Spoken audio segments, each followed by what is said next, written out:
Yes, please.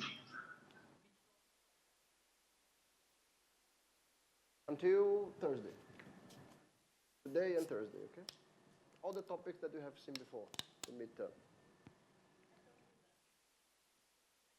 Okay. Okay, everybody, welcome back. Let's start. Today we have a very full day, but I expect it to be a very nice day. Today is the moment that we use a lot of the things that we have learned so far. Okay.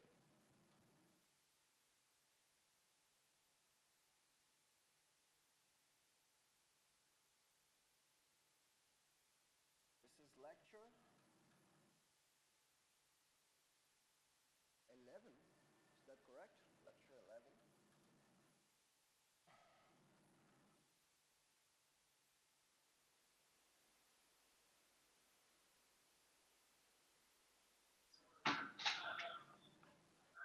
And the topic for today is the Radon-Nicodem theorem. Look at it. Excuse me? Are we okay with the recording? Yes. Okay. The Radon-Nicodem theorem. Okay. So first, I want to discuss with you, I want to allow, from this moment, our measures to take positive and negative signs. So the first part of the discussion will be with respect to signed measures. Okay? So let's see. The setup is the usual. We start with a set omega and a sigma algebra, sigma of subsets. Okay? So this is what we call a measurable space. Now I am going to consider a function, let's say nu, from sigma, taking values now in minus infinity, infinity, but not minus infinity and not plus infinity. This will be, excuse me, minus infinity.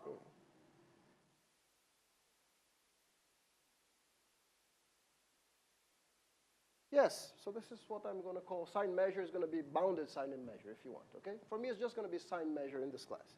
So it will be a sign measure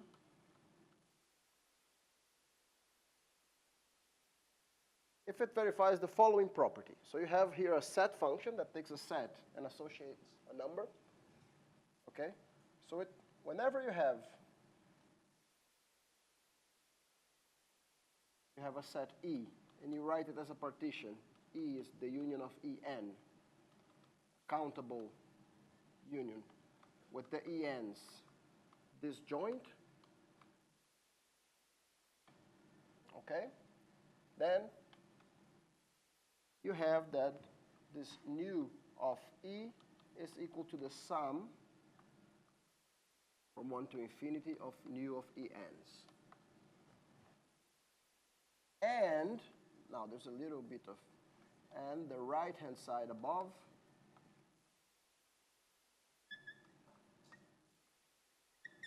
converges absolutely. Okay? So this is a slightly different notion of the notion of no negative measure that we have been discussing so far. Okay? Our no negative measures, our usual measures that we have been discussing so far, can always take no negative values, and they can take the value infinity. Okay? And I'm assuming that the measure of the empty set is 0, and it's countably additive. Here, whenever I say in this class a signed measure, okay, or if you prefer a bounded sign measure when you see in other books, because this is a definition that changes from book to book, but let's stick with this. Whenever I say a sign measure, I mean a function that is, whenever you have a set E and you write it as a disjoint union of sets En, you have the countably additivity property, you know, the nu of E is the sum of the nus of En, and the right-hand side converges absolutely. Okay?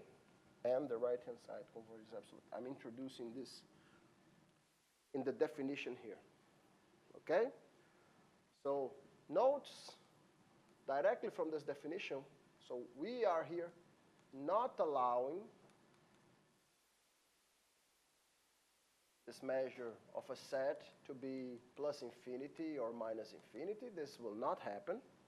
Okay, my set function, I'm defining it in the open interval minus infinity and infinity. And also if you write the set E as the union of E, so if I want the right-hand side to converge absolutely, it cannot be the number infinity. So this is 1. And 2, of course, with this definition then, I don't have to say that the nu of the empty set is 0 because it's going to be. If you just write the empty set 0 as the, if you just write the empty set as the union of two empty sets, it's a disjoint union. And then you have nu of the empty set equals to 2 times the nu of the empty set. So the only option is that nu of the empty set is 0. So this actually follows from the definition there. Okay? So you now have a set function, and it actually changes signs. So a typical example, if you want to have in mind, a typical example would be if you have, say, a measure in the typical sense, okay? And then you have a function h, an integrable function, so function h belonging to L1 of mu, and you set nu of e to be the integral of h, the mu over the set e. So this function h, which is an integrable function, may change sign, but this will generate, this is a function that has this property here, if you want, by the Lebesgue-dominated convergence theorem. Okay? So sign measures arise naturally as, say, the integrals of integrable functions when you fix the set. And in some sense, we are going to show that these are really an important part of the measure.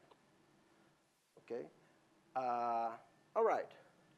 So the first goal of the class today is to understand what would be the analog of when you are working with functions of bounded variation that we are still going to discuss a little bit in this class. First goal would be to understand the total variation measure. Okay? So the first goal in this class today would be to find a measure u, find a measure u. Whenever I say measure, I mean measure in our classical sense, okay? A non-negative measure, which might take the value infinity. There's no problem. Find a measure mu that majorizes, that controls mu. In the sense that I want to say that all the measures of the sets lose to this mu of e. I want to find a measure mu such that nu of e in absolute value will always lose to mu of e. And I want to do this in the cheapest possible way. I want to find this measure mu, let's say the smallest measure mu that controls the measure nu in absolute value. Okay? So, say, if this is to happen, then whenever you write a set E as a union of ENs, okay, and ENs disjoint,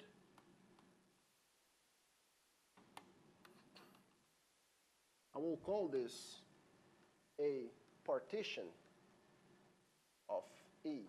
So whenever I say a partition of E in this class today, I mean a union of disjoint sets, En. Whenever you write E as this, you will have, mu of E. Since this is a measure, this will be the sum of mu's of ENs. Okay? And the mu's of ENs will be bigger or equal than the sum of nu of En.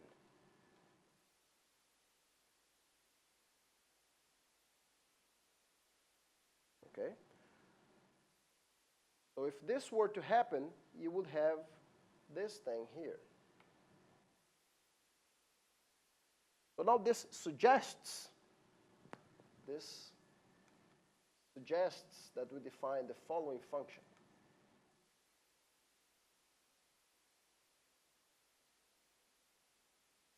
I'm going to define a function which I'm going to call absolute value of nu in a set E to be the supremum over all sums of absolute values of nu of En, where the supremum is taken over all partitions,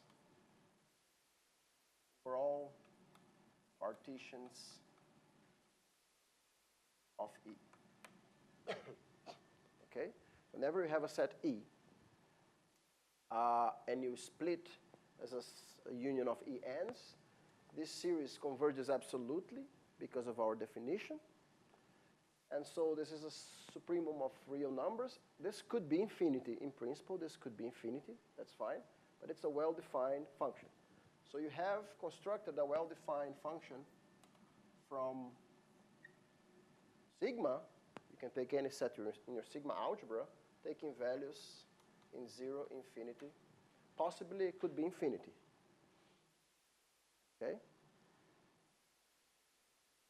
But somehow, this is the idea of what the cheapest or smallest mu would be that majorizes nu, because it would have to be bigger or equal than all these possible sums over all the partitions. So you have to define it as the supremum of this. So this measure here would have to be bigger or equal than the supremum. So you just define this new function, new set function, as the supremum over the sums, the absolute values here over all the partitions. Okay?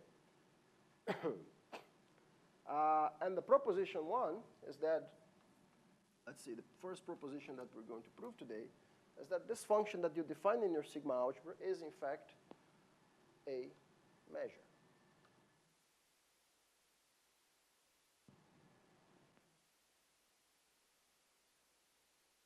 Okay? It's, in fact, a measure. Let's take a look at it. Proof.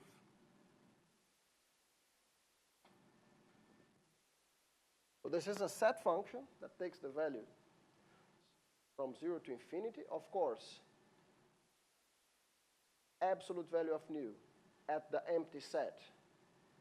Okay? Whenever I have a partitions of the empty set, all of these things are 0. So this is the sup of 0, which is 0. So this is fine. Then I have to show now that this function, absolute value of nu, is countably additive. Okay? Now, let E be the unions of ENs. ENs disjoint. Okay? We have to show, we want to show that the measure nu of E is the sum of the absolute values of nu of the sets En.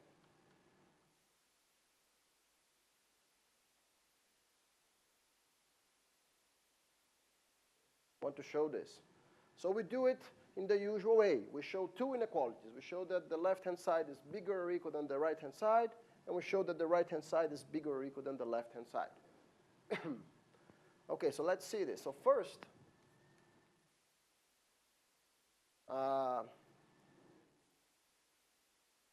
let's see. We have not ruled out the possibility of having this function being infinity. That's okay. So first, for each n, let Tn be a real number such that, let's say, nu absolute value at the set En is bigger than Tn. Okay? This is good. Now let's understand what this is. So this number, absolute value of nu at a set, is the supremum over the sums of the absolute values when you get a partition of this set. If the supremum is bigger than Tn, there must be a partition of this set that does a better job than this Tn. So this means that there is a partition En, which I'm going to call union of A and J's, union J's, a partition, such that the sum of the nu of the A and J's, sum in J's, is bigger than Tn. Okay, then, but this, you do this for all n's, then this E is going to be the union of over n and j of A and j. Since the ENs were disjoint, the A and J's were disjoint, so you get here also a partition when you take this countable union over n and j. Okay? And by definition, this thing here, absolute value of nu at a set E, is the supremum over the sums over all possible partitions. I'm taking here one partition, so this is bigger or equal than the sum over n and j of nu of A and j. I'm summing positive numbers here, so I can sum in which order I want. So I'm going to sum first in maybe j. When I sum in j, you get that this is bigger than the sum of Tn.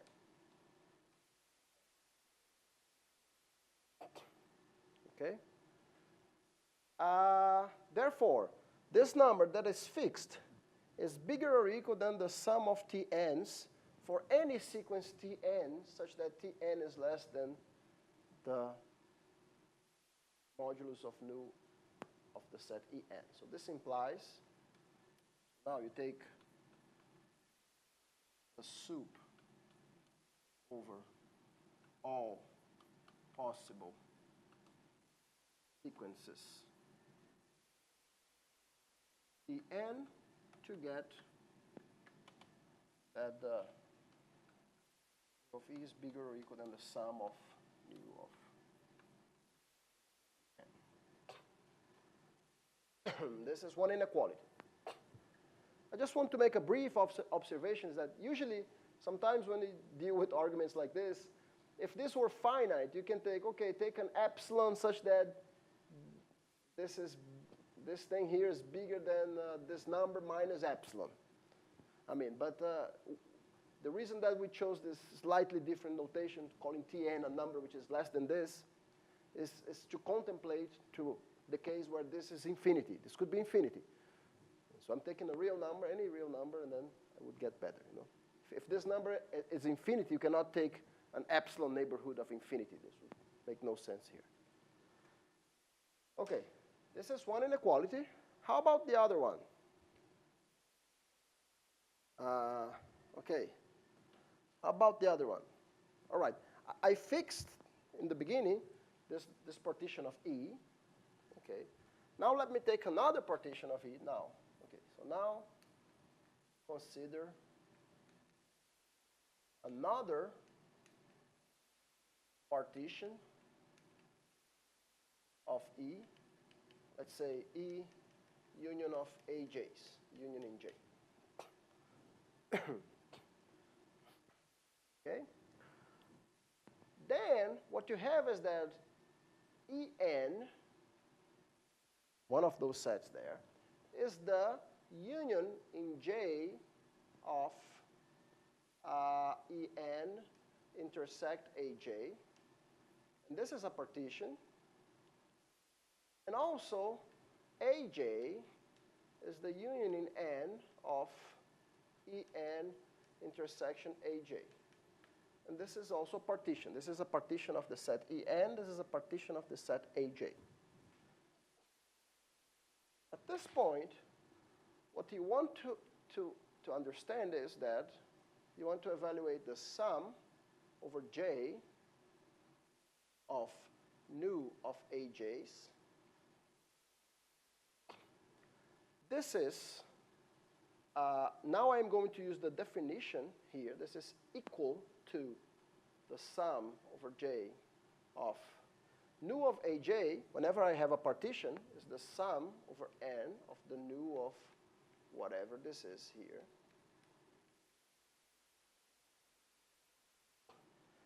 Here I use the triangle inequality. This is less than or equal than sum in J, sum in n of the absolute values of nu of En intersection AJ.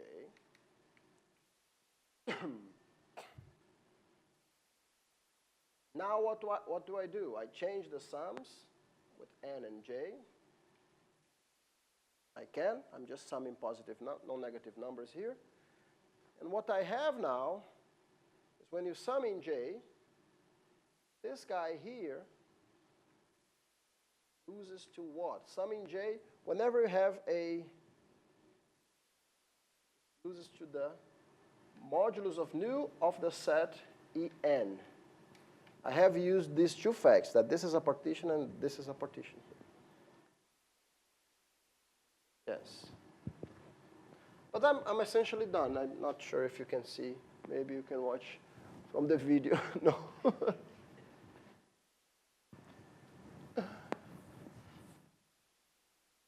So we have shown there, in the place that you cannot see, but I hope that the camera can get, we have shown that for any partition AJ, any partition AJ of E, we've shown that the sum of the modulus of nu of AJ loses to this thing that is fixed on the right-hand side. Since the modulus of nu of E would be the sup over these things, over all the possible partitions, this would still lose to this number on the right-hand side that is fixed. Okay.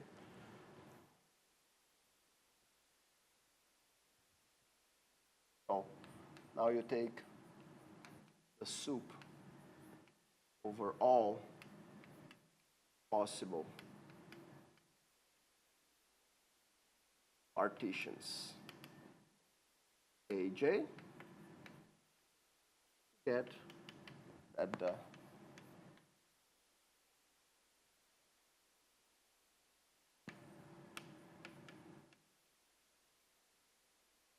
the other inequality.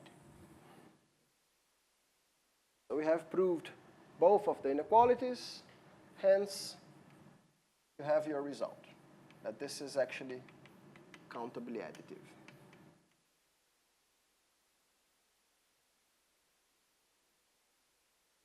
So, starting from a Sine measure, what this proposition 1 tells us is that you can always construct a usual non-negative measure called the total variation measure. So remark,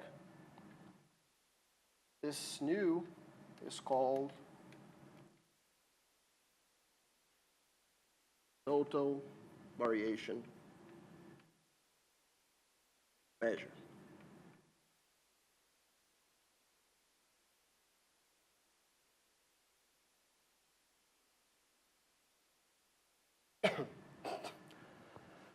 Now, okay,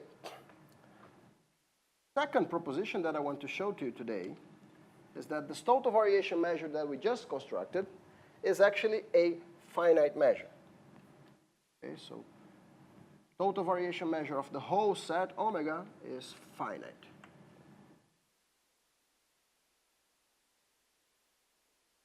So this essentially has to do with the fact that I'm asking for the Sine measure in the very beginning. I'm asking that all the sums occurring are absolutely continuous. I'm taking away the values plus and minus infinity from the beginning. This will imply that my total variation measure, in this case, will also be a finite or bounded measure.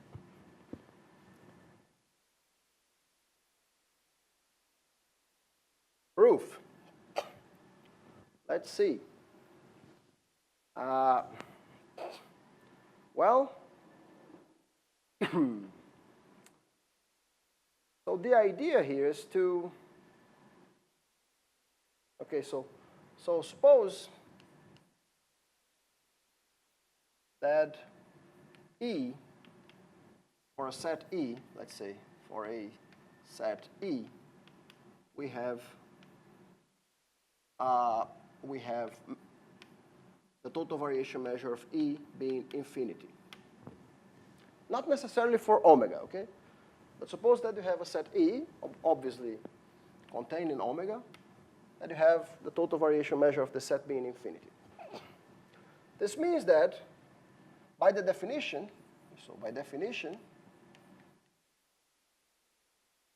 for any t real, or any t real number, there exists a partition, there exists AJ or EJ partition, such that the sum of nus of EJs is actually bigger than t. Okay? And I can even sum from 1 to a certain number, say n. There is a certain partition such that the sum of nus of EJs is bigger than t, up to a certain n. Okay, these numbers here inside the modulus, they might be positive, they might be negative. But certainly, for a subset of these EJs, j's from 1 to n, for a certain subset of these guys, either the guys that are positive or the guys that are negative, you get a certain set, you get a set, say A, let's say, sum of the nus of EJs bigger than t over 2, without absolute, well, maybe I want to say it like this, 2. Okay? For certain subsets, not subset of indexes, I should perhaps say, certain subset of indices of J1 to n, get. Okay? If you have a sum of modulus of some real numbers being bigger than t, I can choose a certain subset of these indexes, let's say j belonging to a certain big J, such that I can put the modulus outside and I get bigger than t over 2. Either I take the positive ones or I take the negative ones. When you are working with complex measures, the same that we have discussed so far applies. In this passage, you have to be a little bit more creative. Okay? But still, the same thing holds with complex numbers. If you have a bunch of complex numbers, you can always choose a subset such that the modulus outside is now bigger than 1 over pi times the sum of the modulus. Okay? Let's not go too much into that now. So call these sets, call it A, the union of these EJs with J belonging to this collection. So what you have shown is that this is additive, so this is nu of A. You have shown that this is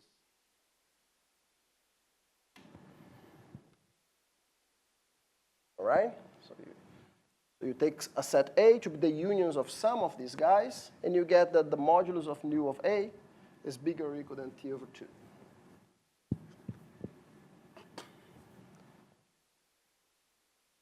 Okay. Now, take B to be the complement. So let's say E minus A. So nu of B is equal to nu of, well, nu of E minus nu of A. You have countable additivity. So B and A are disjoint, and their union is E. Okay? So nu of B plus nu of A is nu of E. You can put modulus here. This certainly is bigger or equal than. Now I want to use a triangle inequality. If I want to use a triangle inequality, I'm going to put nu of A here minus nu of E, just by triangle inequality, which is bigger than t over 2 minus nu of E. Now, E was fixed was a fixed set in the right from the beginning. Remember that nu of E with this signed measure nu was a number that was not infinity. Okay? So this is a finite number.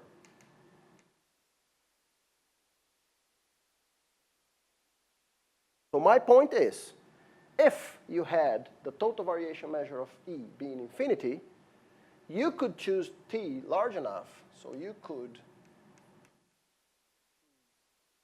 T large enough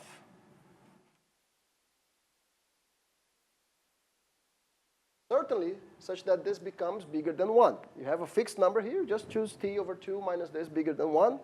And you can also choose T bigger than 2. So choose T large enough so that these two sets that you constructed, A and B, have measures bigger than 1. Okay? Of course, since we have shown that the total variation is a measure, and you have here written A, E is a disjoint union of A and B. If the total variation measure of E is infinity, the total variation measure of A or the total variation measure of B has to be infinity. Must have the total variation measure of A be infinity and or the total variation measure of B. One of the two, the total variation measure has to be infinity. Okay. Well, now you are at the point to actually prove your proposition.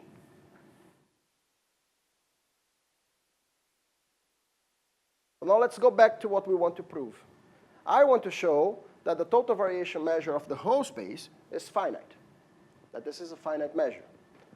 Suppose, so we are going to apply this argument interactively. Now, suppose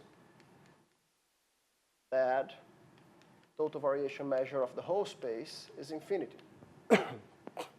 We have seen that we can split our space into two sets, say A1 and B1, such that nu of A1 is bigger than 1. Nu of B1 is bigger than 1, but I won't need that. But one of them will have total variation measure of B1, let's say, will be infinity. Okay? So one of the total variation measures of A and B will be infinity. I'm picking the, let's say, total variation measure of B1 being infinity. And then you apply it again. You can write your B1 as A2 union B2, a disjoint union, such that nu of A2 is bigger than 1, and the total variation measure of the set B2 is infinity. And you keep doing this. Okay? When you keep doing this, all the sets AI that you generated, all the sets AJs here are disjoint. Remember, because A2 is contained in B1 and B1 is disjoint of A1. Next one, you write B2 as A3 union B3, disjoint. A3 is contained in B2 and B2 is disjoint with A2, and so on. So all the sets AJ that you construct here are disjoint, and then you should have that nu of the union of these AJs from 1 to infinity should be equal to the sums of the nus of AJs. By the definition of your measure, the union of AJs is a measurable sets, and this is a partition, so nu of the union should be the sums of the nus, but I also required from the very beginning that whenever you had a partition of a set, whatever you have here on the right-hand side should be absolutely summable. Okay? And this is not the case because I'm constructing these things in a way that in absolute value they are always bigger than 1. So this is not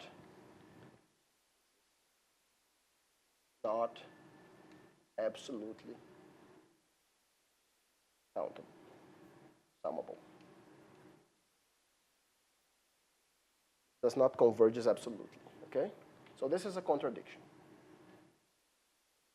our contradiction, and we are done. Okay. So we have proved two things. If I start with the Sine measure, it's a set function on the sigma algebra that has the countably additivity as the original measures had.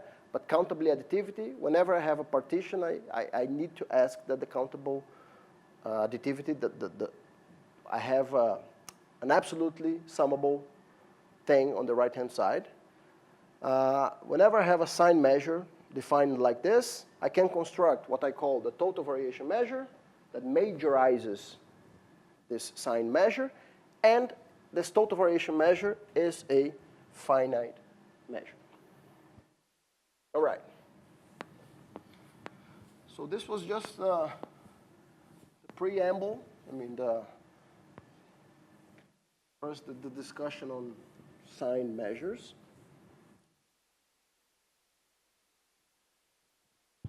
So you can write as a remark,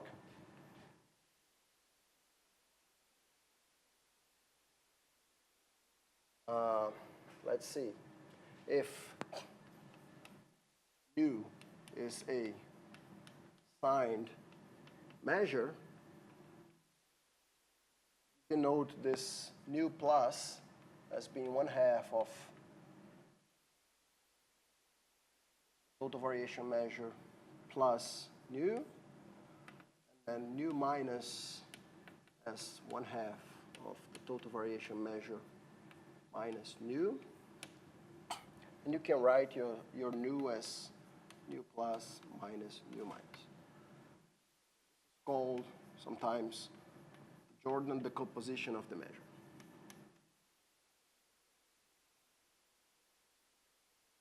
So which of these measures that I'm calling here nu plus and nu minus is a non-negative measure, okay? Because this total variation measure beats nu and beats minus nu. It beats the absolute value of nu at any set. So these are non-negative measures, and this is a way that you can write your nu as the difference of two usual measures. So we are proving here that any Sine measure is just the difference between two usual measures. Okay. This decomposition is not unique. I mean, you could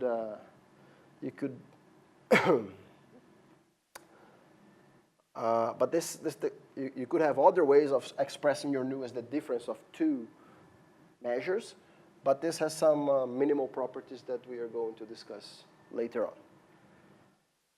All right. Okay, now that you know that measures can take negative signs when you take appropriate care, okay? So if you see in some books, when you read in some books, they might define Sine measures a little bit different. Some books define the Sine measures with the measures possibly taking one of the values, either plus infinity or minus infinity, but not both simultaneously.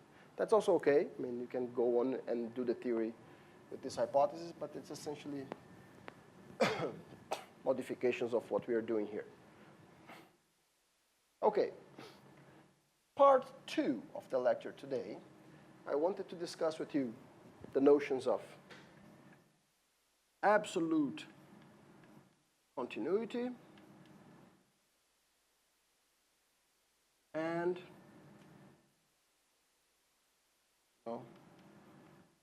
singularity of measures. Absolutely continuous and singular measures.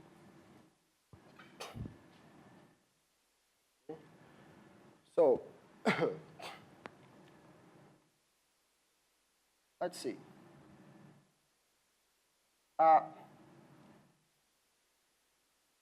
Definition 1.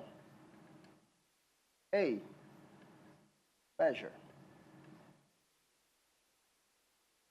Let's see. Mu1 is said to be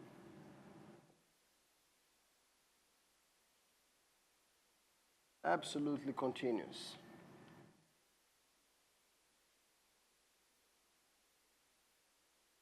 respect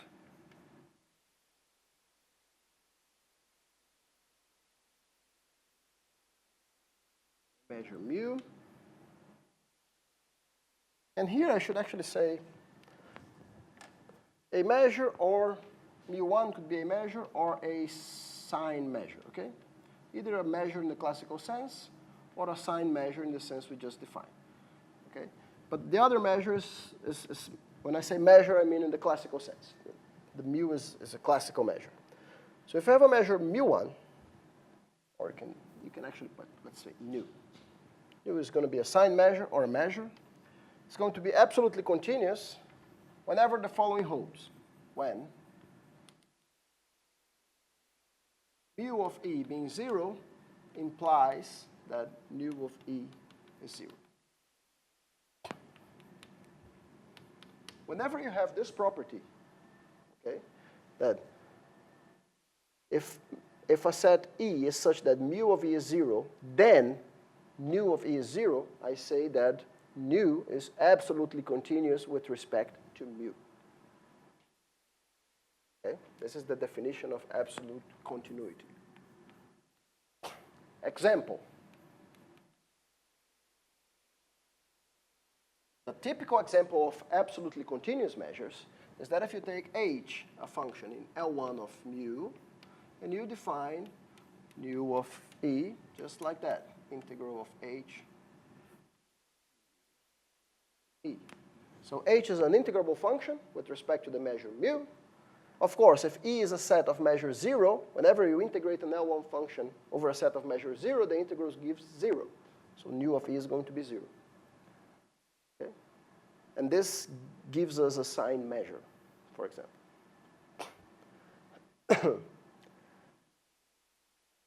What we are going to show, the Radon-Nicodem theorem that we're going to show in 5 minutes, is essentially the statement that this is everything. That all absolutely continuous measures arise like this. It's the integral of an L1 function with respect to the original measure. Okay? There's, yeah, when the measure is sigma finite. There's not much more than that. Okay.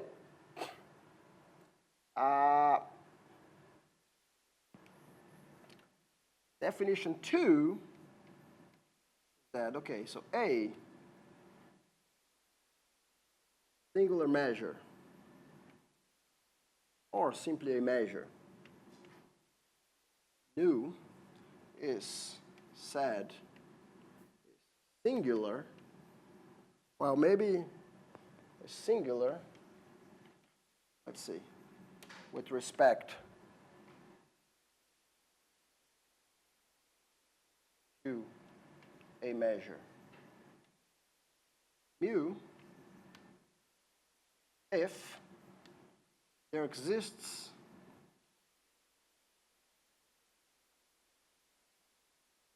a, let's call it, there exists a decomposition omega A union B where there's a decomposition of your set omega into disjoint subsets, and all the mass of nu is concentrated in A, and all the mass of mu is concentrated in B. In other words, and let's see, nu of E is equal to nu of E intersection A for all E's in the sigma algebra, and mu of E is equal to mu of E intersection B for all E's in the sigma algebra.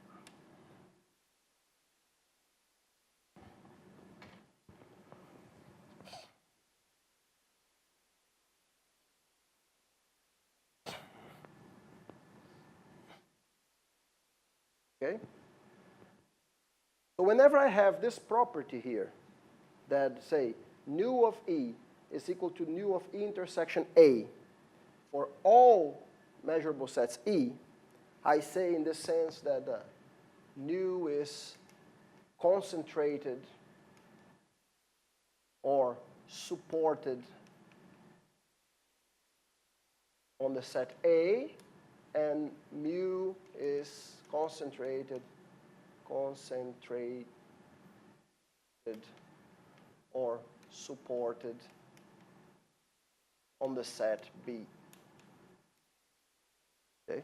So when my two measures have disjoint supports, they are said to be mutually singular. Okay, so maybe I should not singular measure. I should state this because singularities is something that has, this is not, this has an order, but singularity, no. So I wrote here singular measure, but I should say sine measure or a measure nu.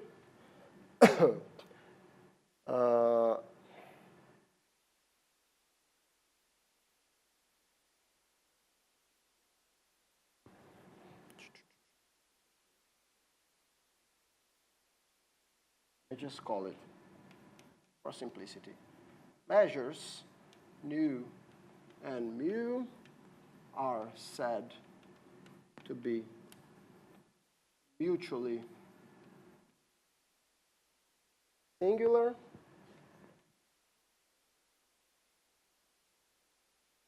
measures mu and nu and mu are said to be mutually singular if you can split the space and the measure nu has all the mass in the set A, is supported in A, and the measure mu has all the mass supported in B.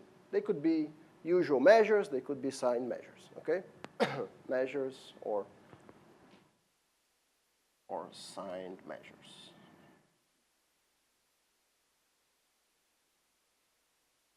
All right. I think definition now looks better. So obviously this is a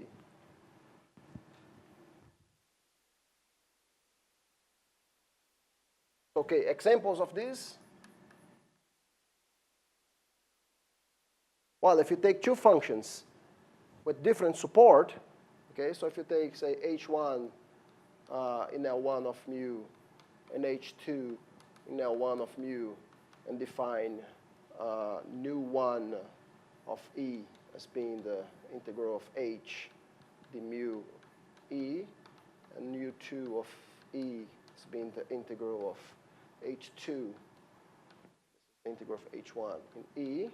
So if your functions have different support, so let's say if this is h1 and if this is h2, if the supports are different, so if support of h1 intersection support of h2 is empty, then nu1 is mutually singular to nu2. So the notation is, the notation to denote mutually singular measures, nu perp to mu. So these imply that the measures are mutually singular. And the notation for absolutely continuous measures would be nu absolutely continuous to mu. Okay? All right. So these are the notions of absolutely continuous measures and mutually singular measures. Another example of a singular measure is the so-called Dirac Delta, for example, if you want another example. Dirac Delta and the Lebesgue measure.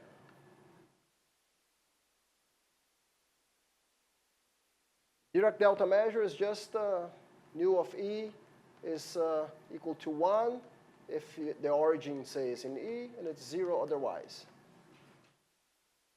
The measure of a set is 1 if it contains the origin, and it's 0 otherwise. This is a measure called the Dirac measure. Okay? All the mass is concentrated at the point 0. The point 0 itself is just a set of measures 0, the Lebesgue measure 0. So this measure nu is perpendicular to the Lebesgue measure that sometimes we call M. Let's call it M here. Have a measure that is concentrated in the origin, and the Lebesgue measure, but one point is just a set of measures 0 for the Lebesgue measure. Okay. All right, so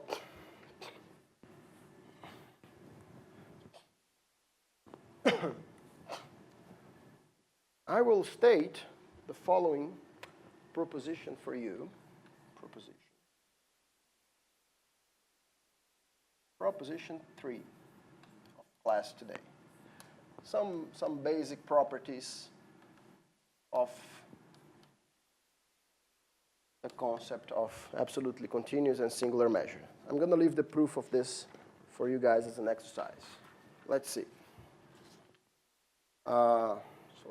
Let me write like this. Let nu1, nu2 be, let's say, measures in sigma, and let u be non-negative.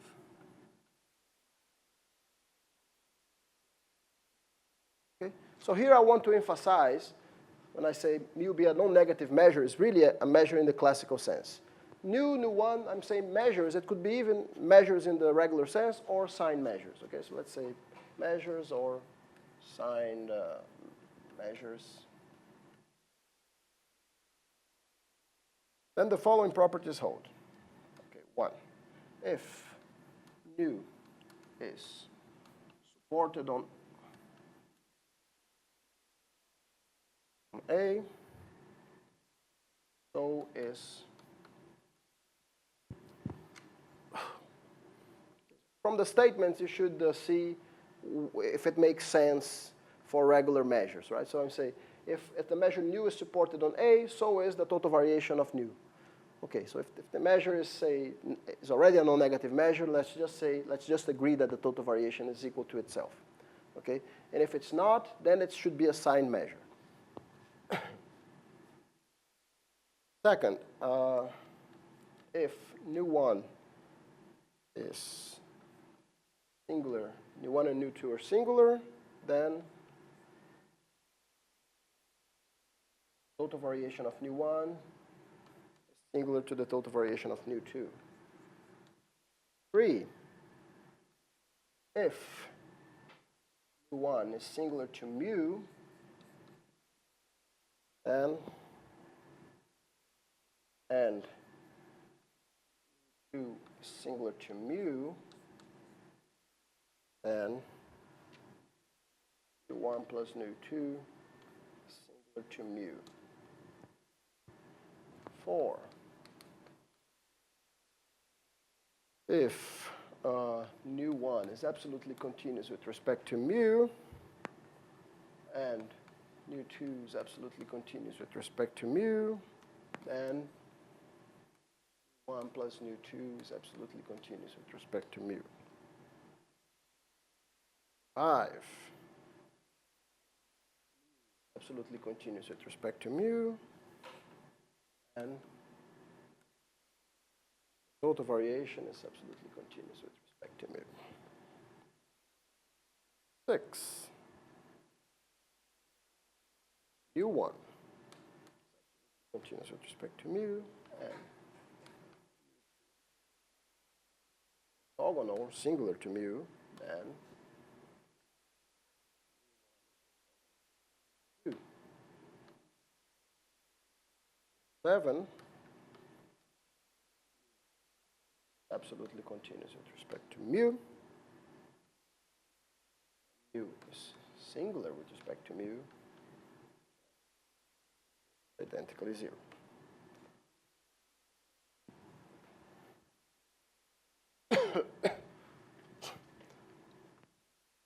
Okay. So maybe it's just better if I just say, let these be signed measures here, just for simplicity. Signed measures sigma, and let mu be a usual classical non-negative measure. Okay, so these are kind of trivial properties to verify. Just think about it a little bit. So if nu is supported on A, so is the total variation measure.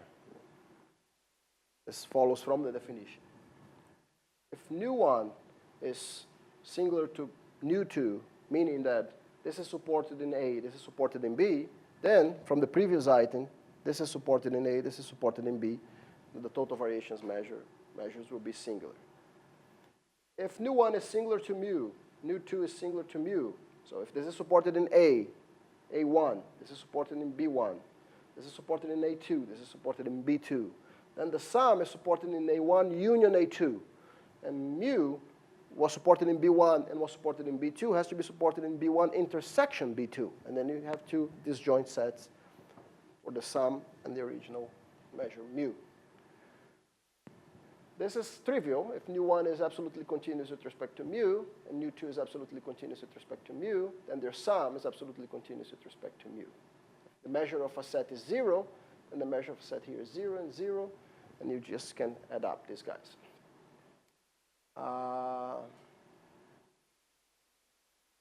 Perhaps this follows also from the definition.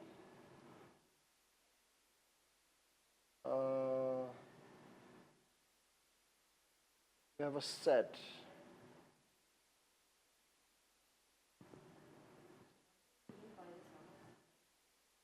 Sum of sine measures. Okay, so this is a good point. The space of sine measures is a vector space. So I'm going to make a remark to you if you want.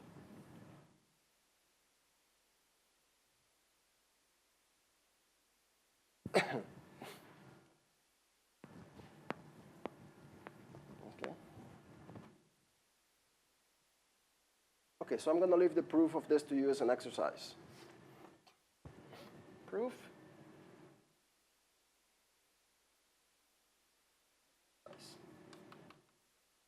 Please write down the proofs of these results that I leave in class, even if I don't put them in the homework. I mean, there are so many things that I would like to teach you. Some of the things that I don't have the time to teach in class, I assign to you as exercises in the homework, but some others, I don't think I'm going to even put this in the homework, but it's just sit down and write.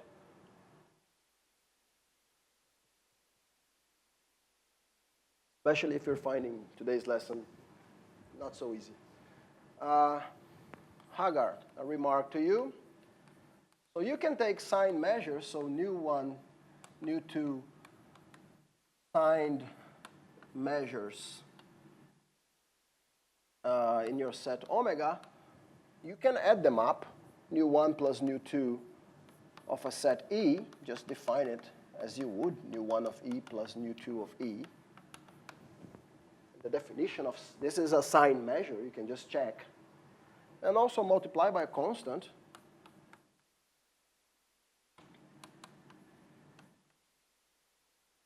Okay? So the space of sine measures, this is a vector space.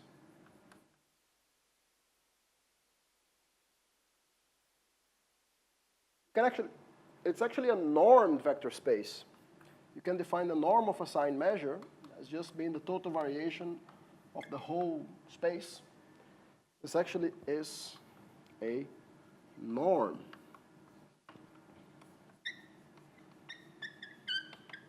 Exercise for you guys to verify. Think about it if this is a Banach space or not.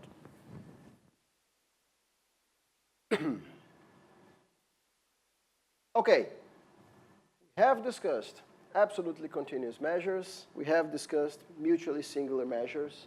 We have seen the typical example of an absolutely continuous measure, which is just the integral of an L1 function over a set. I mean, just associated to an L1 function. Absolute mutually singular measures appear when they have disjoint supports. Okay. Now, I think we have all the ingredients to show the main theorem of the class today. Maybe just one more. I need this nice lemma before I move to the more of the lecture today. I need this nice lemma because I want to work with sigma finite measures. So if mu is a sigma finite measure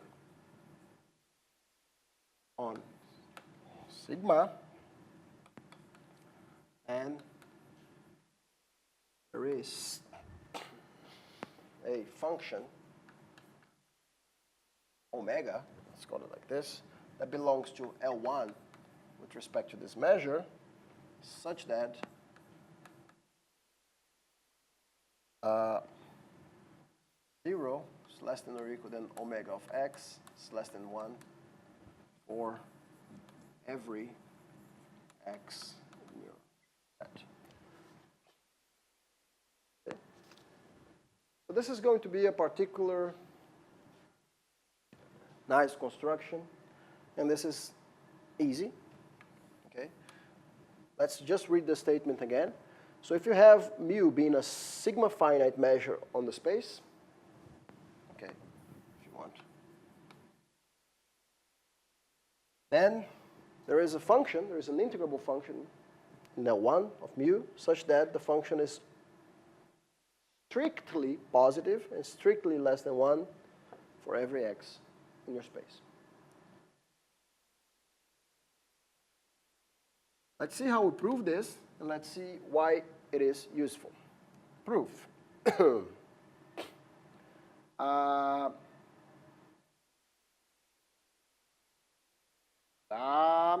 Let's see. So if the measure is sigma finite, this means that you can write your space omega as a union of kn's, countable union, and all the kn's have finite measure.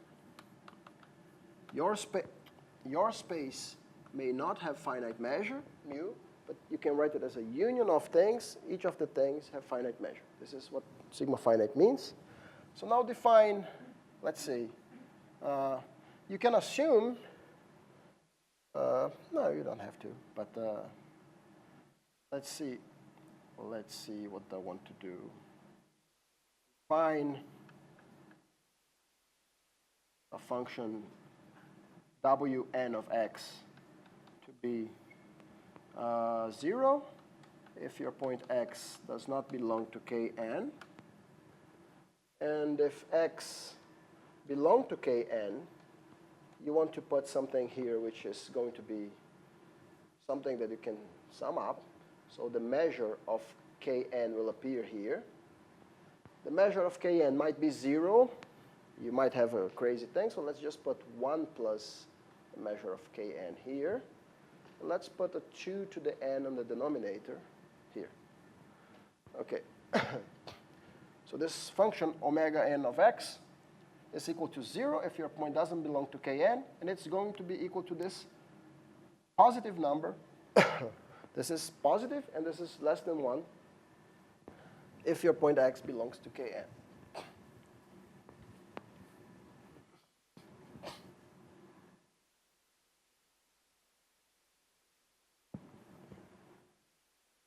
And my claim is that the function omega of x, just being the sum of omega n's of x, does the job. If you just add up all these functions, you get the job done. Now let's see. Why is this function always bigger or equal than 0? If you fix a point x, it will belong to one of these guys. And when it belongs to this guy, the value of omega n of x will be bigger than 0, strictly bigger than 0. Check. Why is it going to be strictly less than 1? Well,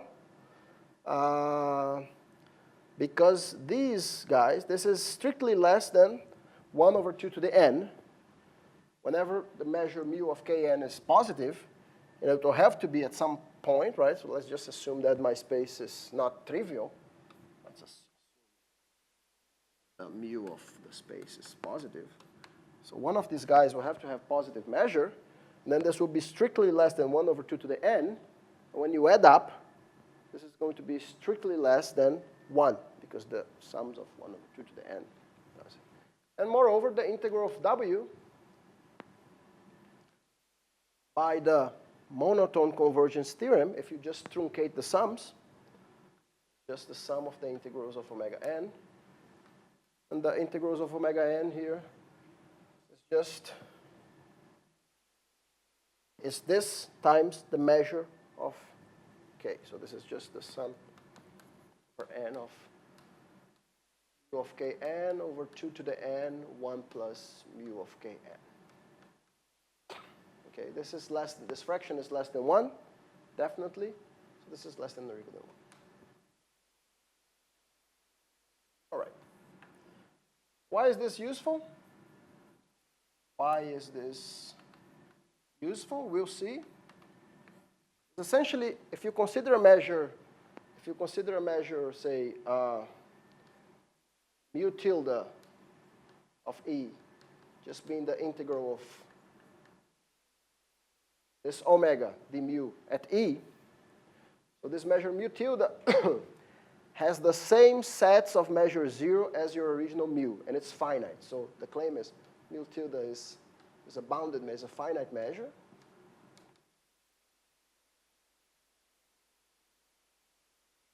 Okay, because this is an L1 function, and also mu tilde of E is 0 if and only if mu of E is 0.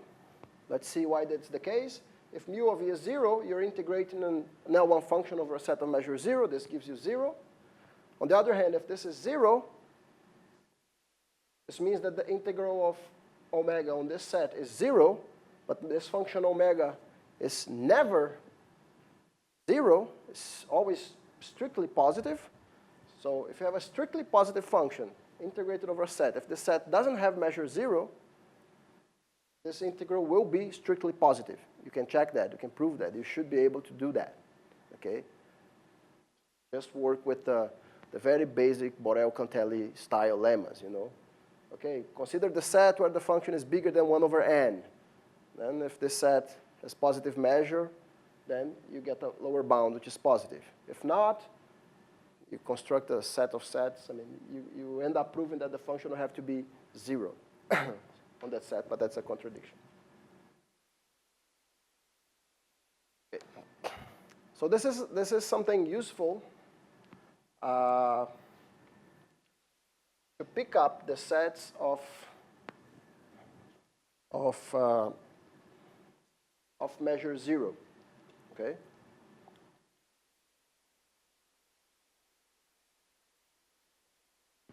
So for the purposes of checking the absolute continuity, we just want to see when a set has measure 0, it implies that the other set has measure 0. We should be able to replace the original measure mu by this measure mu tilde for free. Okay.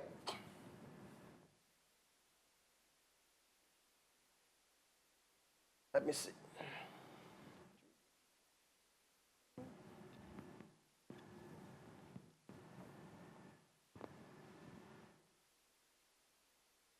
Let me state the theorem now that we're going to prove. Theorem.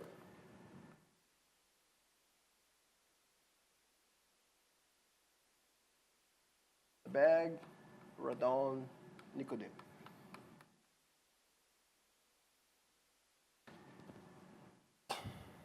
All right. Let mu be a non-negative,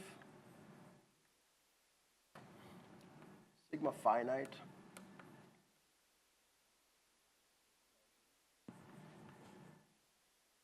on this,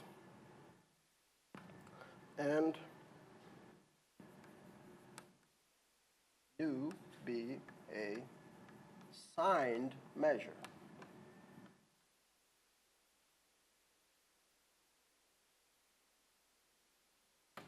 Same space. Okay. Take any sign measure.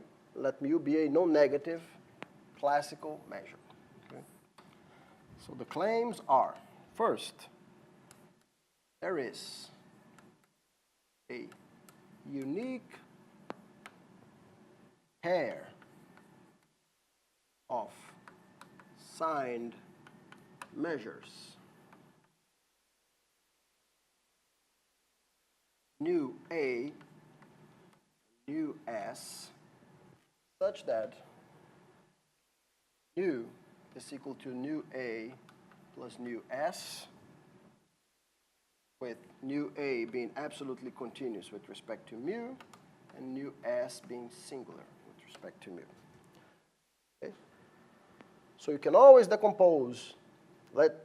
You should look at this measure mu as fixed. So fix a measure mu, and take nu being any sine measure. You can always decompose the sine measure as the sum of two measures, which I'm calling nu A and nu S, where A stands for absolutely continuous and S stands for singular, exactly to mean that nu A is absolutely continuous with respect to mu, and nu S is singular with respect to mu. Second part is the statement that the absolutely continuous part is given by an integral. Okay. There is a unique h, now 1 of mu, such that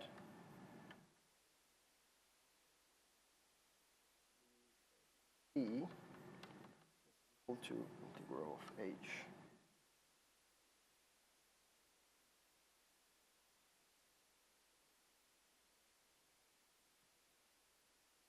for every set E sigma algebra.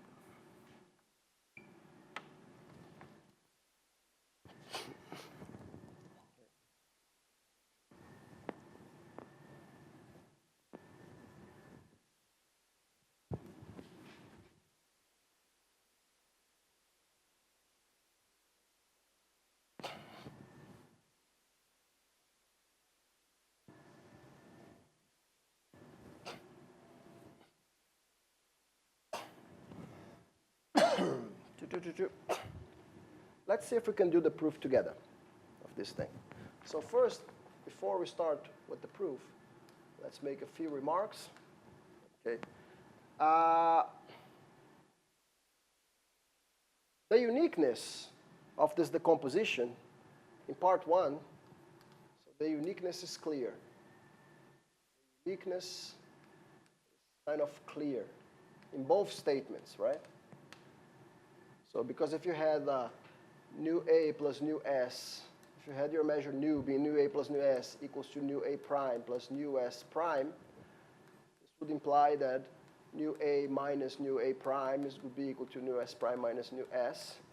But this would be a measure that it's absolutely continuous with respect to mu, and this would be a measure that is singular with respect to mu, by the proposition that I just erased, by the basic facts. Whenever you have a measure that it's both absolutely continuous and singular with respect to another measure, this means that this would have to be 0.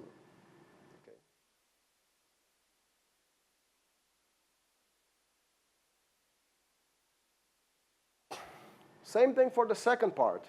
There is a unique h such that the absolutely continuous part is written as the integral of h. Well, if there were two such h's, if the integral of h over any set E, the mu is the integral of a function h1 and h2, any set mu, this is the same as saying that the integral of h1 minus h2 over any set is 0.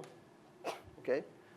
Now, if you have an integrable function such that the integral of this guy over any set is 0, then the function must be the 0 function itself, almost everywhere, of course, in the L1 sense. If not, just take the set of the function where the function is positive. Just take the set of the function where the function is bigger or equal than 1 over n. Okay? And then the set where the function is bigger or equal than 1 over n will have to have measure 0. Otherwise, you would invalidate this. Since this holds for all n, the set of the function, the set of points where the function is bigger than 0, which is the union of the set of the points where the function is bigger or equal than 1 over n for n going to infinity, would have to have measure 0 as well. Okay, so this is how you prove that h1 is to be equal to.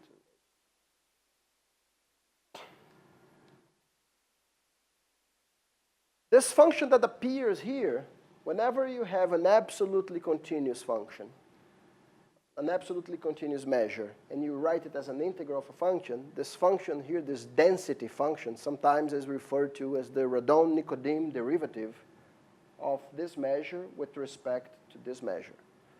Okay, so this h here is sometimes called the Radon-Nicodem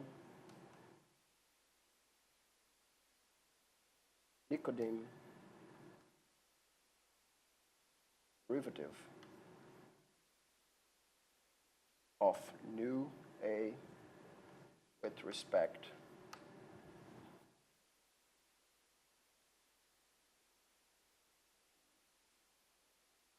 the notation. Sometimes we will see this H being denoted as d nu A d mu. Okay.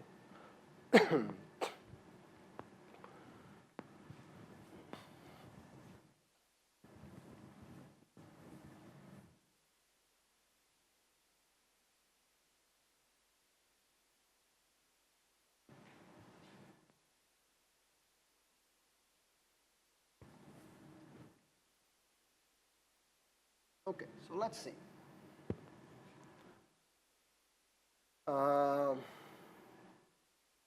let's prove. So really, the existence in both parts, the existence of this decomposition and the existence of this function is the thing that's playing a role here. Let's try to do this proof.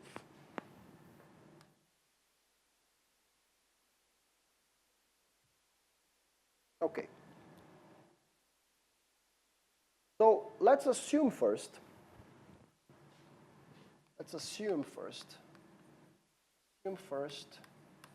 that my Sine measure nu is actually non-negative.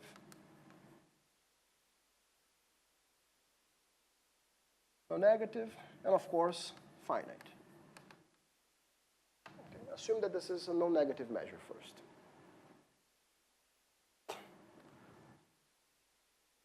Let this omega be the function in L1 of mu given by the previous lemma.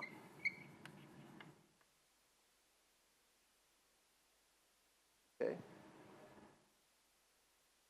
Let's construct a new measure. Construct a new measure eta by, let's just write eta of E equals to nu of E plus the integral over E of omega d mu.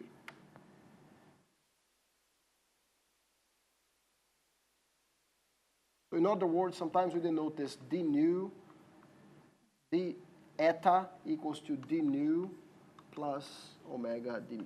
So this is kind of just a notation for this. Is that clear that this defines a measure? I mean, we have seen that if I integrate an integrable function over a set, this defines a measure. This is a measure. Sum of two measures is a measure. We're fine. Okay, so my first claim to you is that for any function f in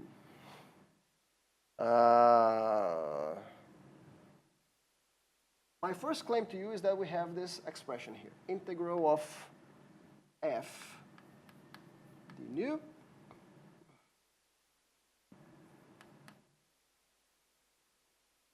over this whole thing is equal to integral of f integral of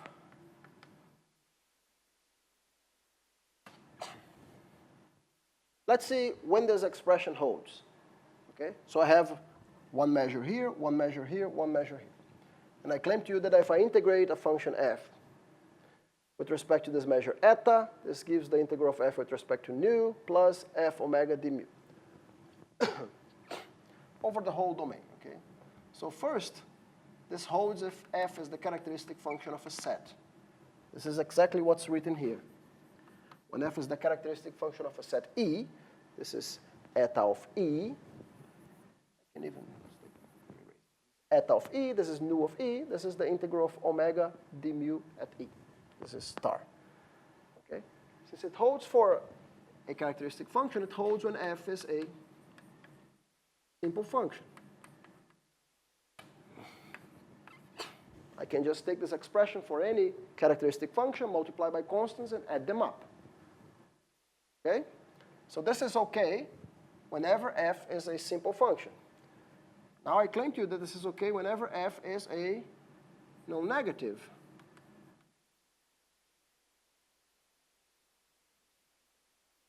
measurable function. Whenever f is a non-negative measurable function, we have seen that we can approach this function by simple functions.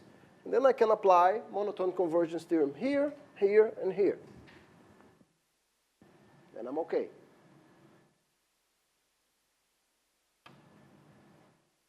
Okay?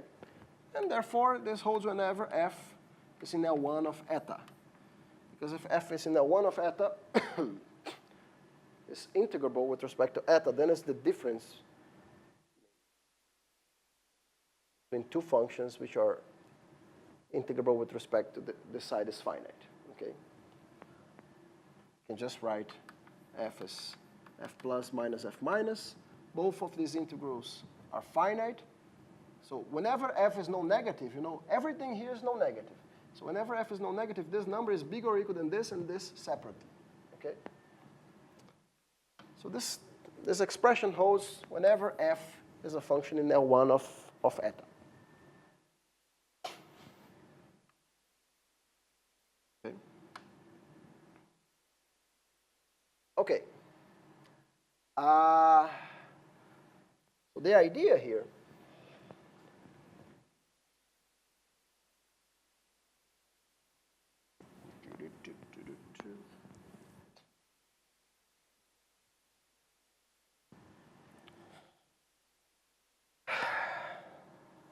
Is that clear? Okay. Now, for any f belonging to L2 of eta, we consider the map.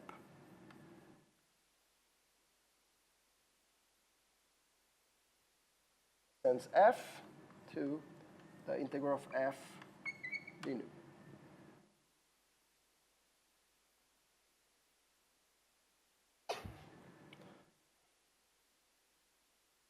Observe the following thing. You know, since we are assuming that this nu is a non-negative and finite measure, this piece w d mu, if mu is sigma finite, we constructed this w d mu, this omega d mu if you prefer, so that this is also finite. So this eta is a finite measure. Okay? So eta is a finite measure. Whenever you have a finite measure, the L2 of this space is contained in L1. Right? If your function f is in L2, then the integral of f, you just use Cauchy-Schwarz, right? Loses to the integral of f squared 1/2, the integral of 1 L2 norm of f times the measure of the space, right? Okay? So it's okay. So now let's see what this map does. So I told you to take any function f in L2, and given this function f, evaluate this number. This is a well-defined evaluation, right? Because if f belongs to L2, I just showed you that f belongs in L1. If f belongs in L1, this number is well-defined. Therefore, this number is actually less than this. I mean, this is well-defined too, if f is non-negative, right? But if this is But in other words, I want to say that the integral of f d nu certainly loses, let's say, an absolute value, loses to the integral of absolute value of f d nu. The integral of absolute value of f d nu loses to the integral of absolute value of f d eta, by this thing. If you have a non-negative function, this piece will lose to this, because this is non-negative. And here we can use Cauchy-Schwarz to say that this loses to the L2 norm of f with respect to eta times the measure of eta. I'm sorry, this is eta. This is eta of e to the 1/2. Eta of the whole space to the 1/2 of the whole space here. So what's written here? Seeing that the absolute value of this real number loses to the L2 norm of f times a certain number. Okay? So if you just consider this L of f to be equal to this, what I have just defined is a bounded linear functional in L2 of eta. For any f in L2 of eta, I'm giving you a real number such that the absolute value of this number loses to the L2 norm times a constant. This is a constant. Okay? So hence, this L here, okay, is a bounded linear functional. So it's a guy in L2 of eta dual, right? Yes.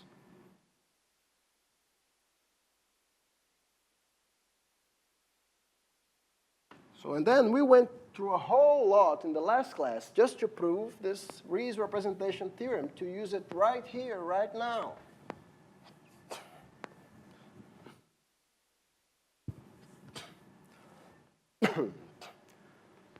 What do you know about bounded linear functions in L2, in a Hilbert space?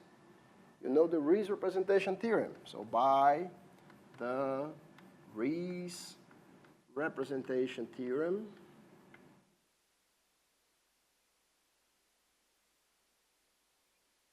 that we proved in the last class, there exists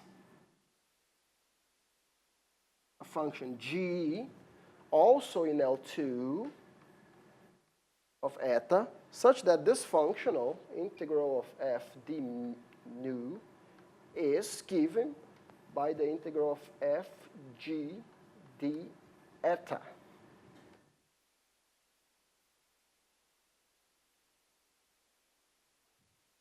Okay?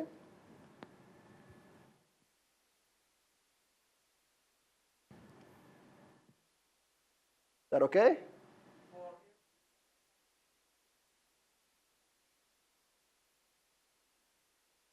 For any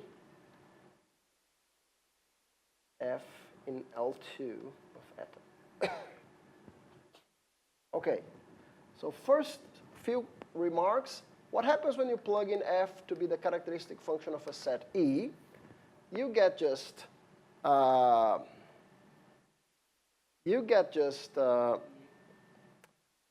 nu of E equals to the integral of g over E d eta. Okay, good. So then, if you take the integral of g d eta over a set E and you divide by the measure of the set E, this is going to be equal to nu of E over eta of E. And this is going to be less than or equal than 1, right? Because nu of a set loses to eta of the set plus somebody here. And this is, of course, always bigger or equal than 0 too. So now look at this. Forget about this now and look at this expression. You have a measure eta, and you have a function g, which is in L2 of eta, such that when you integrate, so this eta is a finite measure, so any function in L2 is integrable. Whenever you take this integrable function and integrate over a set eta and take the average, you get something between 0 and 1. Then I claim to you that this implies that g has to be less than 0 and 1, eta almost everywhere. For eta almost every point, if you have all the averages being between 0 and 1, the function has to be between 0 and 1. Again, this is the same argument. Suppose not. Suppose that g is bigger. Suppose that g is bigger than 1 plus 1 over n on a set En. Then you would violate this if you integrated over En. Okay, so this means that the measure of the set En is 0. So this means that the measure of the set where g is bigger than 1 plus 1 over n is 0. So this means that the measure of the set where g is bigger than 1, just the union of all of these guys, has to be 0, just by an ascending sequence of sets. Same argument to show that the measure of the set where G is less than 0 is 0. Okay.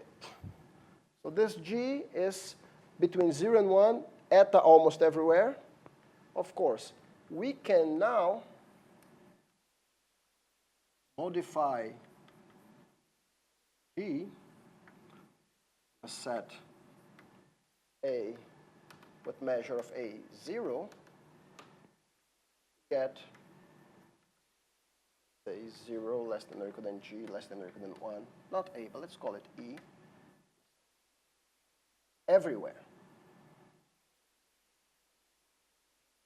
Let's just modify my G on this null set for eta such that now G lies between 0 and 1, bigger or equal than 0, less than or equal than 1, everywhere.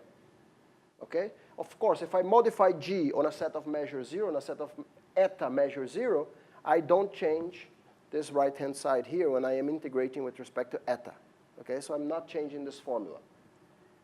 So now the idea is to take a look. The idea is to consider, to look at the sets A, the set of points in omega, such that G of x is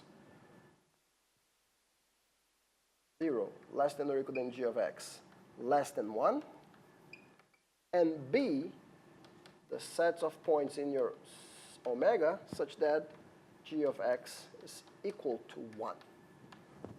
I'm going to split into two sets, A and B.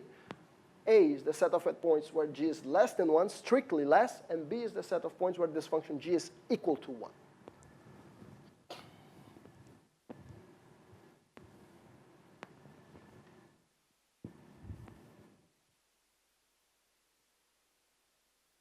Of course, your set omega is then the disjoint union of A and B by construction. And I will define now, we will kill both items of the Lebesgue-Radon-Nicodem theorem with one stroke. We're going to define nu A of E as being nu of A intersection E, and nu S of E, this is the definition. Find this as the nu of B intersection E. I claim to you that this would be the required absolutely continuous measure and singular measure that we are looking for. Observe that from the construction, nu is equal to nu A plus nu S, right? Because I'm just splitting my set E into the intersection of A intersection with B. So they add up. Of course, nu A is singular with respect to nu S. This one has support in A, this one has support in B. Now let's verify the claims. So first claim, I claim to you that this nu S is actually singular to mu. This was one part of the theorem, right?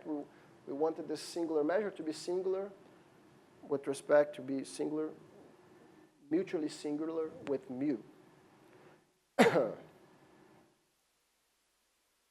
And the idea is to do what? Let's see. The idea is to do what? Let's now try to use this formula here.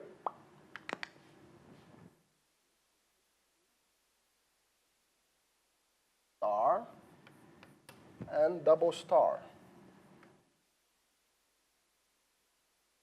Okay. Take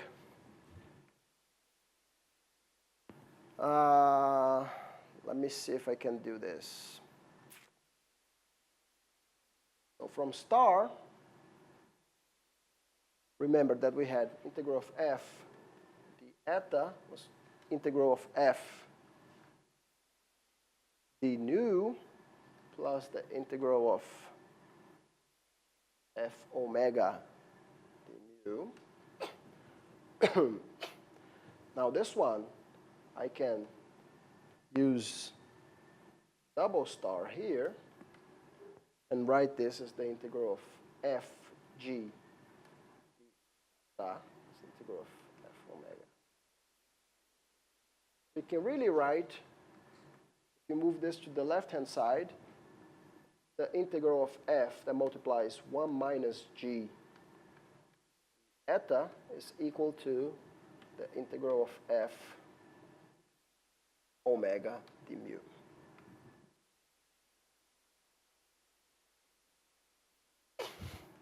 Okay.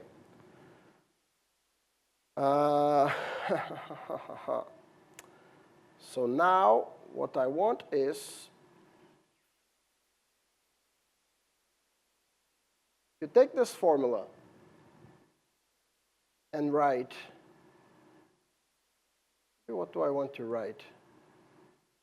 Just let's see what appears when I write the characteristic function of a set E.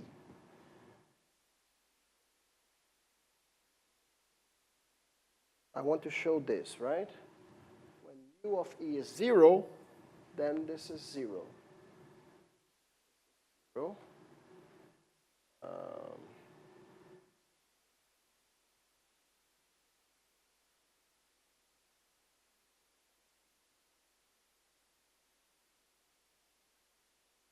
Beta.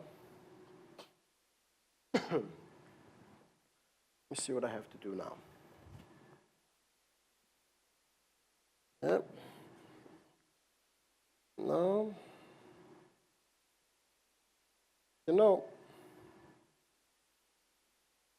yeah, I just want to do 0.9.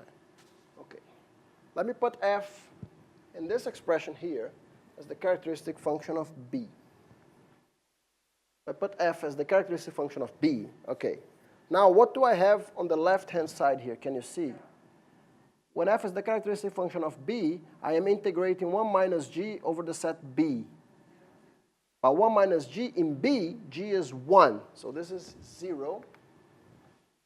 On the right-hand side, what I get is the integral of omega d mu for the set B.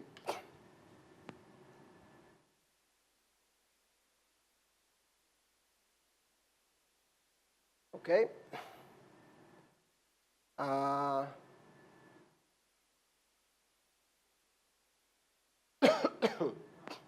What do I conclude with that? Yes. So this implies that mu of B, I was thinking of the absolutely continuous part. Mu of B is 0. Because this function is never vanishing, right? If the function never vanishes, mu of B is 0. Okay. So in fact, so this shows that mu is supported in A. Okay. Mu of B is 0, so then mu is supported in A. This nu s is supported in B, so this actually verifies that nu s is perpendicular, is orthogonal, is singular to mu. So that's one part. The other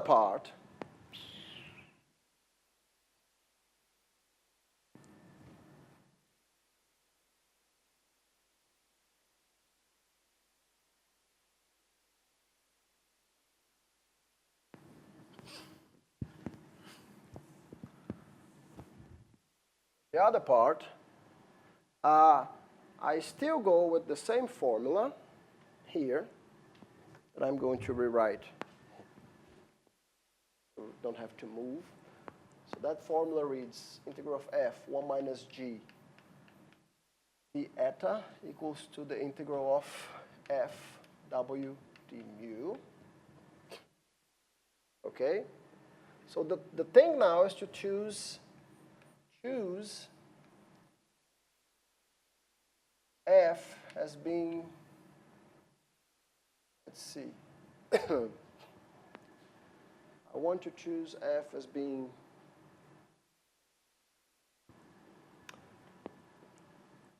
I want to show now the second part, that this is absolutely continuous. So I am going to show,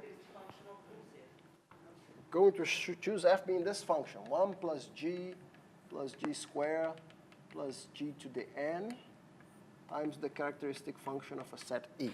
Let's do this choice. I'm missing something, no? If this, I am missing. I might have been missing something here. Okay. Give me 1 second.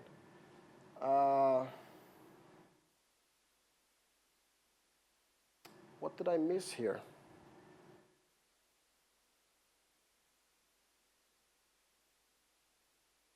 Mu FGD mu. That's okay. That's okay. Is that correct, what I did? F omega, that's fine. Then I substituted this. This was the integral of FG d eta. I moved to the side, F minus FG d eta, F. That's okay. Good. So if I plug in this thing here, what do I get? On the left-hand side, I get the integral over E of this thing times 1 minus g. I get 1 minus g to the n plus 1 eta. And on the right-hand side, I get this integral in E of this thing here.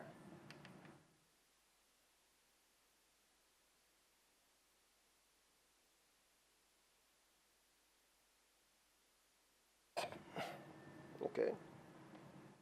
So I get this for each n. So now the idea is to observe that when you send n to infinity, what happens? When you send n to infinity, because your function g is always between 0 and 1, this 1 minus g to some power, 1 minus, so this thing here decreases, so this sequence is monotonically increasing. Also, when you're adding here 1 plus g, g squared, blah, blah, g to the n, the sequence is also monotonically increasing. Okay? So you can use, you can use the monotone convergence here.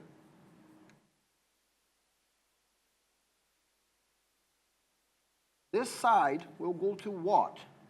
What's going to be the limit of this thing here? 1 minus g to the n plus 1 is going to be,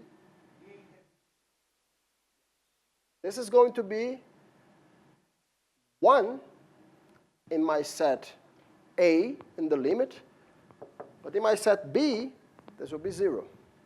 So this will converge to the characteristic function of A, d eta. Okay? And this, you can just write in E, this you can just say that it will converge, so this is monotonically increasing, okay? The monotonically increasing function. You can just say it converges to a function h. U. This thing here is monotonically increasing. I just say it converges to a function that I'm going to call h. This is going to be the h in the theorem. So this is now what we have. We have that here. This is just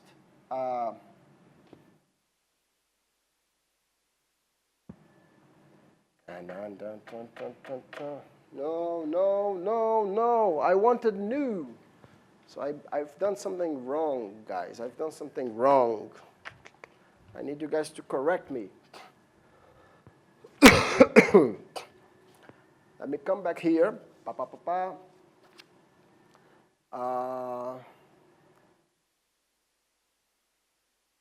Yes. So I want new.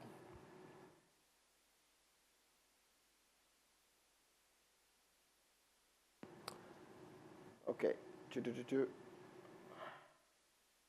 I have to come back here and read you this proof. This is eta. I don't want this. No, I'm sorry. Let me take a little bit of a step back. Let me take a little bit of a step back.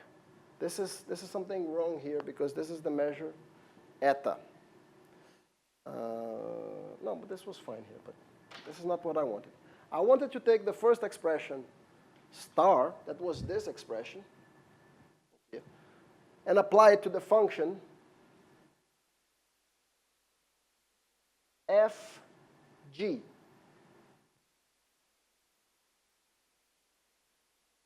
fg, fg. Let's see if we can do this. Okay? This is okay, right? If f was in L2, g was in L2, then this was in L1, I could do this. Now, okay, this is not what I wanted. Okay. I'm going to take a few more minutes, and then I'm going to finish.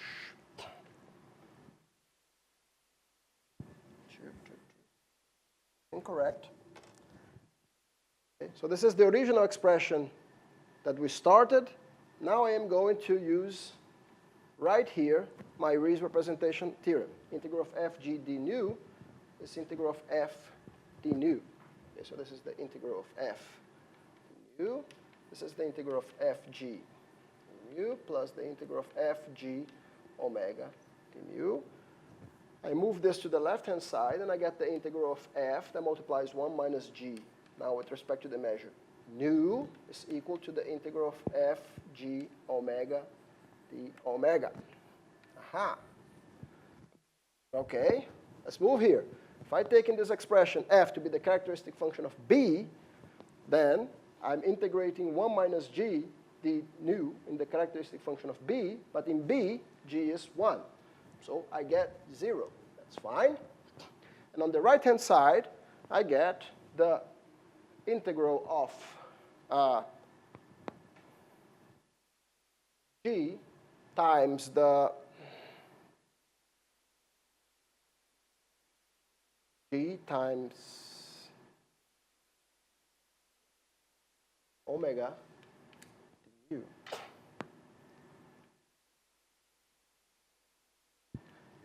And in B, g is 1. That's okay. So in B, g is 1. So I get what I had before. In B, g is 1. And this concludes that mu of beta is 0. That's fine. Okay, mu is supported in A. This checks. Now let me go back here and move to this formula, because I don't want to be working here with the measure eta. I want to be working with the measure nu. So my formula is integral of f 1 minus g d nu is integral of f g omega. That's okay. I take f to be this function, and I get on the left-hand side, for each n, 1 minus gn plus 1 d nu. The right-hand side, this times g times w. That's okay. I use the monotone convergence theorem because this sequence is monotonically increasing. So is this sequence. When n goes to infinity, this goes to the characteristic function of a, nu, and this will converge. This is a monotonically increasing sequence. This converges to a measurable function that we call h. In principle, it's just a measurable non-negative function. Okay? But then you have it, because this is just the measure of the nu of A intersection E, which is what we called nu A of E. And this is the integral of E h d. Okay? So this is a non-negative measurable function h. Okay? If you just, this holds for any set E. So this shows the expression that we wanted. So this shows that this nu A is absolutely continuous with respect to the measure mu.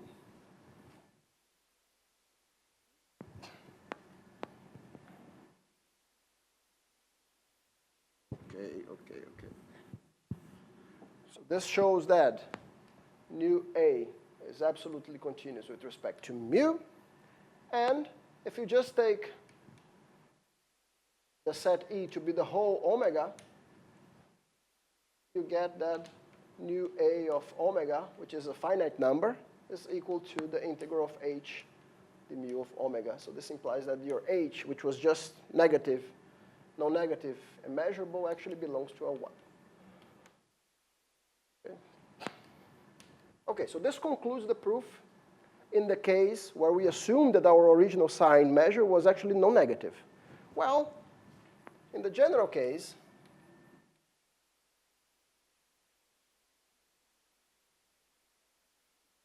you have a sign measure nu, you just work with this decomposition nu plus minus nu minus, and you apply the same procedure here to this part and to this plot, to this negative part. Okay, so and apply what we did to nu plus and nu minus, which will be non-negative and finite measures separately. Okay.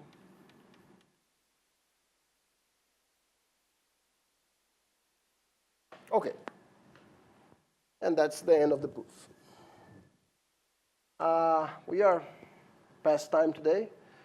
So next time I resume this conversation on the Radon-Nicodem theorem. So we have proved that whenever we have a sign measure, we can do this decomposition. Next class I will start with reviewing this result and getting as a almost trivial corollary of this, the situation when you have two sigma finite measures and you can decompose one with respect to the other. This density function h that you get here is not going to be in L1 anymore. It's going to be locally in L1. We start from this in the next class and perhaps move the discussion a little bit, let's see, either to Ris Representation Theorem for LP or to the Fubini's theorem. Okay, we finish here today. It was a long class. See you guys on Thursday.